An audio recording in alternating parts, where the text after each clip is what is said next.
What's up guys, Static here, and welcome to episode 10 of Spawn Point. I honestly can't believe we've hit 10 episodes already. It seems like it's gone so quick. Now, before I get into today's episode, there was a little bit of an issue I wanted to clear up from the last episode, and that's people were debating whether mobs were spawning on top of or inside the fence gates. Now, technically guys, they're actually spawning inside the fence gates, but that's the same with just about any block that they can spawn on top of. There's not a standard block like the stone bricks here, stone, dirt, that kind of thing. So, for example, when we tested pressure plates, we had mobs spawning on the pads. The mobs are actually spawning inside the pressure plates and on top of the stone beneath. So a more correct way of wording it would be to say that we're testing what blocks don't stop mobs from spawning, but I don't know, that sounds like a bit of a tongue twister to me. So, just for the sake of simplicity, we say that we're testing what blocks mobs can and can't spawn on, even though sometimes it's they're spawning inside.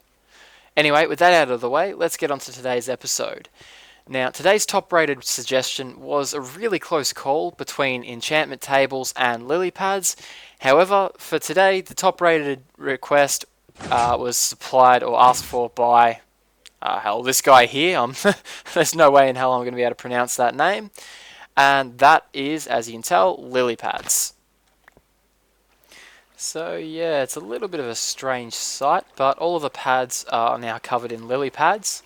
And so the reason we're testing this today is that you might not be aware, but Lillypads are blocks that you can now walk on top of. And so the fact that you can walk on top of them makes some people think that you might be able to get mobs spawning on them. So that's what we're going to test today. So let's flick off the lights and see what happens.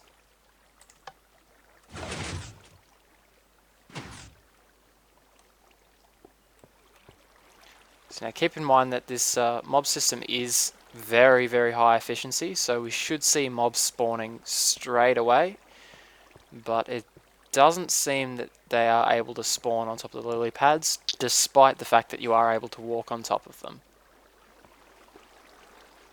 I think this might be due to the fact that the Lillypads are a very thin block, just like the pressure plates, and so it's more about what's underneath the block than the block itself. So directly underneath the block is water, and as we're all more or less aware, mobs can't spawn on water, although we haven't tested it yet.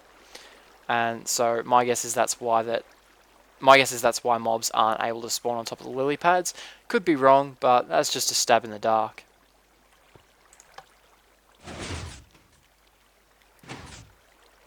So this finding is not terribly useful, but it does have a couple of applications, or rather some important implications, and that's that if you're making a mob system near a swamp biome, you don't need to worry about running around and destroying all those Lillypads. Mobs won't be able to spawn on them. Okay, so obviously that means we're now able to put Lillypads into our non-spawnable box, along with single half slabs, repeaters, cake, TNT, and fence gates.